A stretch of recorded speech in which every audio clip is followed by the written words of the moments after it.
Teater 1 telah dibuka. Para penonton yang telah memiliki karcis dipersilakan memasuki ruangan teater.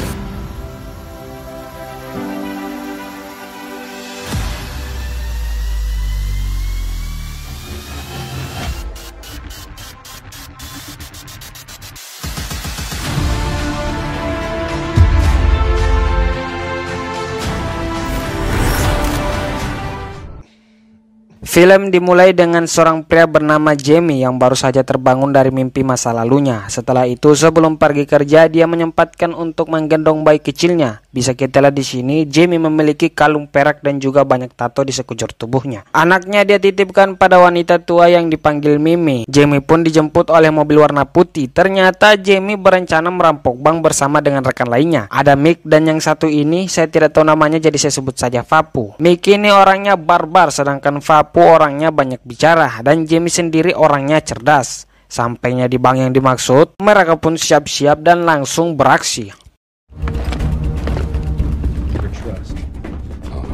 Everybody fucking relax. Jamie pun memberi arahan pada semua orang agar tidak ada korban yang terjadi. Lalu setelah itu Mick mengambil kunci brankas dari si bos bank. Jamie pun mengambil kunci itu dan menanyakan kepada si bos apa sandinya. Setelah diberikan, Jamie berhenti sejenak lalu kembali bertanya apa sandi aslinya. Ternyata si bos memberikan kode yang salah, yang dia berikan justru kode darurat. Jamie pun mengintimidasi si bos agar memberitahu kode yang asli. Setelah diberikan, mereka pun mengambil uang sebanyak-banyaknya.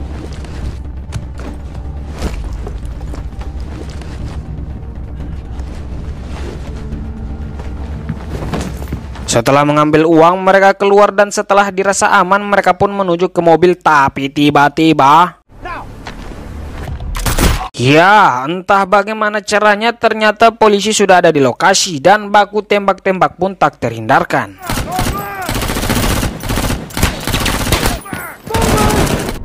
Contact left.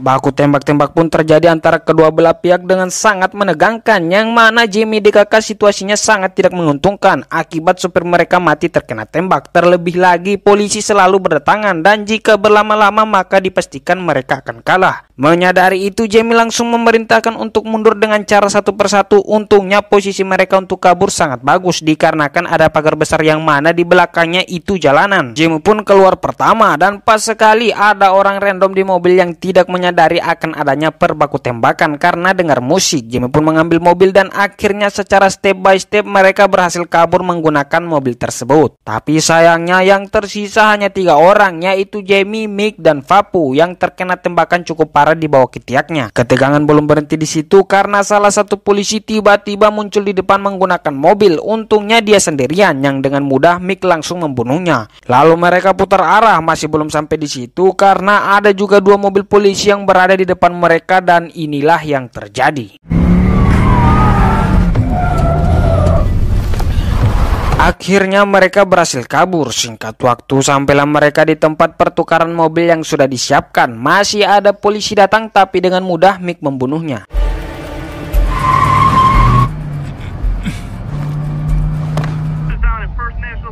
Meskipun berhasil kabur dari kejaran polisi, mereka masih belum bisa bernapas lega karena semua rute jalan langsung ditutup, yang itu berarti mereka terjebak di kota ini. Dan kasus ini menjadi heboh, menjadi hal yang paling diutamakan polisi setempat akibat banyaknya korban polisi yang mati. Jadi polisi sekarang mati-matian akan mengejar si Jamie DKK sampai dapat. Kembali di tempat Jamie, dia menukar mobil mereka lagi, lalu mobil sebelumnya diledakkan agar menghilangkan bukti. Malamnya TKP sudah dipenuhi oleh para petugas, begitupun agen khusus yang langsung turun untuk membantu bernama Frank. Di sini bawahan Frank yang bernama Fase yang ikut baku tembak-tembak menceritakan semua yang terjadi. Dia tahu betul jika para perampok ini alias Jamie DKK pasti mantan militer. Karena dengan situasi para perampok yang tadi disergap, mereka yang seharusnya mudah dikalahkan dengan pronya mereka berhasil kabur. Lalu Frank pergi bertanya kepada saksi mata pekerja bank. Di sini salah satu wanita menyadari jika ada beberapa perampok tinggal di wilayah yang sama. Dia tahu karena mendengar cara mereka mereka bicara. Lalu anak Frank menelpon. Yang bisa dilihat di sini hubungan Frank dan keluarganya tidak baik akibat pekerjaan Frank yang terlalu sibuk.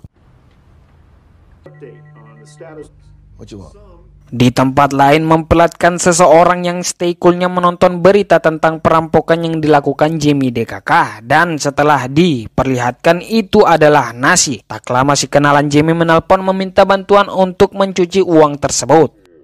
Lalu scene berpindah di tempat Frank yang bertanya pada bawahannya mengenai hal mengapa Jamie DKK tahu jika di bank yang telah mereka curi terdapat uang yang sangat banyak. Setelah berbincang-bincang dengan bawahannya, ditemukanlah satu nama orang yang mengetahui informasi tersebut bernama Edwin Smalls. Saat itu juga mereka pergi mencarinya.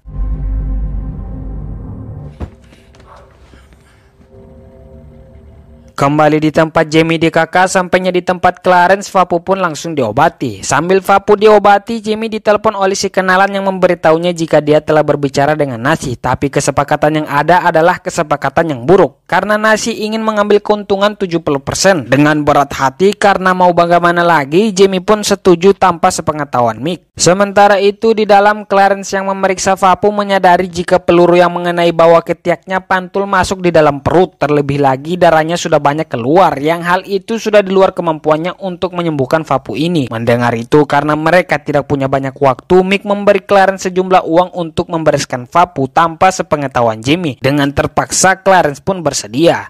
Tak lama Jamie pun masuk dan Clarence berbohong jika Vapu baik-baik saja. Sebelum pergi di tempat pencucian uang yang lokasinya sudah ditentukan, Jamie berterima kasih pada Clarence dan juga menyuruhnya untuk membawa Vapu ke tempat si kenalan jika keadaan Vapu sudah membaik. Ya, Mick tetaplah Mick. Meskipun kalah jumlah dengan barbar, dia langsung menembaki si adik Nasi juga anak buahnya. Dengan terpaksa Jamie pun ikut membantu, yang mana dengan sangat cepat mereka langsung dibuat tidur selamanya. Tapi masih ada satu orang yang berhasil kabur dan Jamie tak berhasil mengejarnya. Nasi sudah jadi bubur, sudah terlanjur. Mereka pun mengambil semua uang yang ada, jadi bertambahlah uang mereka. Tapi bertambah juga masalah mereka.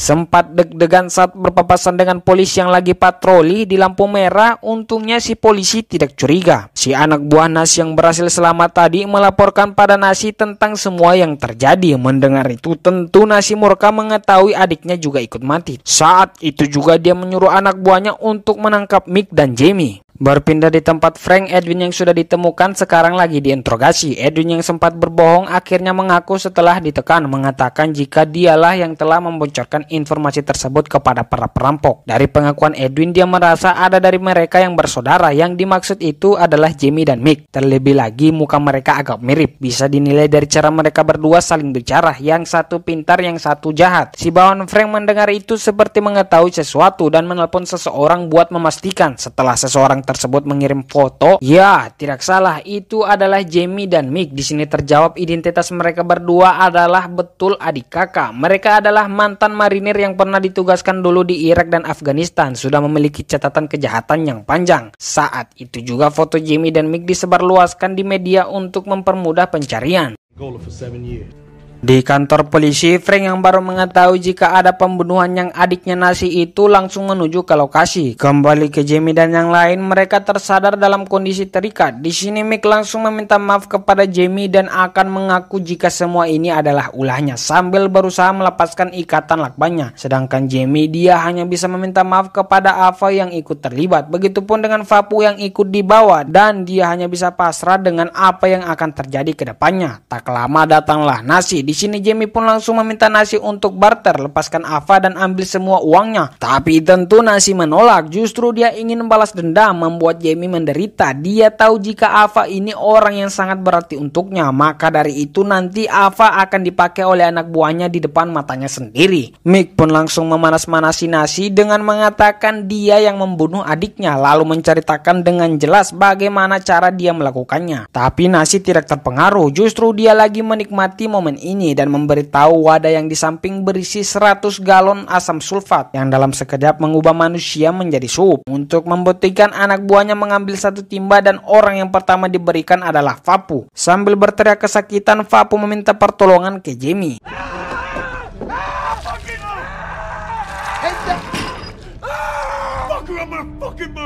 Setelah Vapus sudah mati, Mick kembali memanas-manasi dan mengatakan seharusnya dia yang paling pertama dibunuh. Setelah itu ternyata kedua adalah Jamie, dengan tujuan ingin membuat Mick menderita mengetahui Jamie ini adalah adiknya. Sedangkan Ava yang mendengar itu hanya bisa menangis dan Shut the fuck up.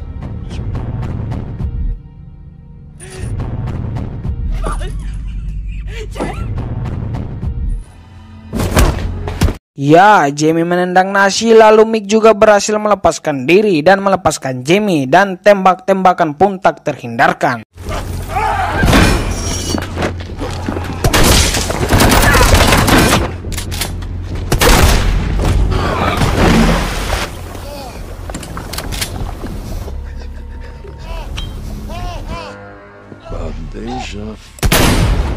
Semua langsung dihabisi. Si tangan kanan nasi dihabisi oleh Jamie dengan cara memasukkannya di cairan tersebut. Sedangkan nasi dihabisi Mick menggunakan shotgun tanpa skin. Setelah berhasil melewati anak buah nasi yang tersisa, di sini Mick memberitahu untuk berpencar Jamie dan Ave, sedangkan dia sendirian. Berpindah di tempat Frank mendengar berita tentang penembakan yang terjadi di markas nasi, dia langsung menuju ke sana. Kembali lagi di tempat Jamie, dia yang lagi lari dengan Ava tiba-tiba ketahuan oleh polisi. Jamie tidak melawan karena ada Ava yang melarangnya sambil mengatakan ingat bayi mereka. Si polisi pun melapor pada Frank dan yang lain. Mereka pun mengubah tujuan mereka ke lokasi tempat Jamie. Di saat Jamie ingin ditangkap, untungnya tiba-tiba Mick datang membantu. Di sini mereka kembali berpencar dan terjawab jika Mick berencana akan mengorbankan dirinya demi menyelamatkan Jamie. Mick pun pisah dan bertemu dengan mobil Frank. Dia langsung menembaki Frank dan yang lain. Tidak ada korban. Saat itu juga kejaran-kejaran antara tim Frank dan Mick pun terjadi. Sedangkan Jamie dan Ava meninggalkan lokasi. Sebelum itu Jamie sempat bertemu dengan Mick yang lagi lari-lari, dan momen ini mereka berdua seperti saling mengucapkan kalimat perpisahan tapi dengan hanya saling bertatapan.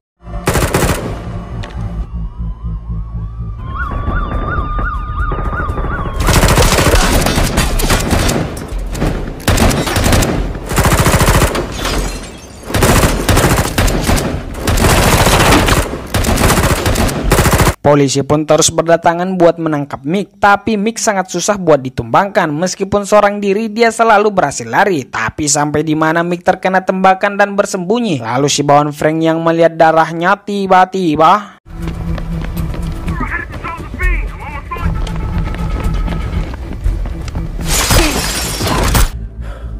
Nico! Yep. Head on a swivel.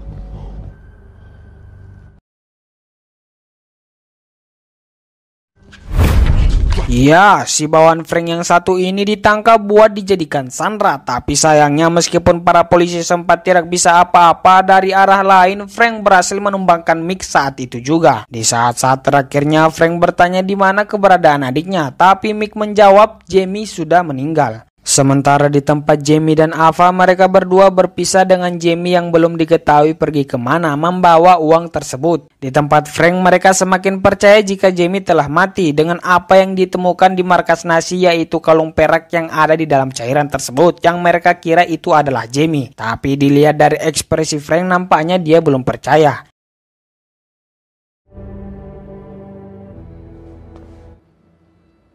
Besoknya Frank mendatangi rumah Ava buat bertanya-tanya. Di sini terlihat ada anaknya Ava yang masih kecil, anaknya Jamie juga. Dan terjawab alasan Jamie merampok adalah demi untuk operasi buat anaknya yang mengalami penyakit jantung bawaan tapi sekarang sudah sembuh. Kembali ke topik utama, di sini Frank yang tahu jika biaya operasi tersebut pasti sangat mahal bertanya. Langsung ditanggapi Ava mengatakan kami diberkati karena banyak orang baik yang membantu. Di sini Frank memberi pertanyaan jebakan mengatakan kami. Ava pun meluluskan mengatakan itu dia dan anaknya. Kalau soal suaminya yaitu Jamie, Ava mengaku dia sudah mati. Di sini Frank memperkenalkan anaknya juga, sudah remaja tapi hubungan antara mereka kurang baik, begitupun dengan istrinya.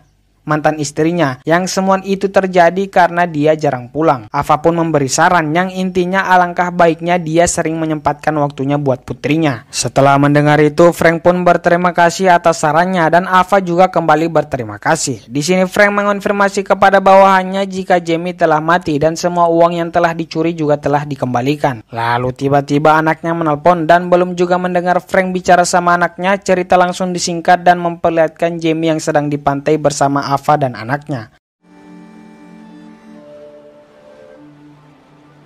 It's a beautiful day.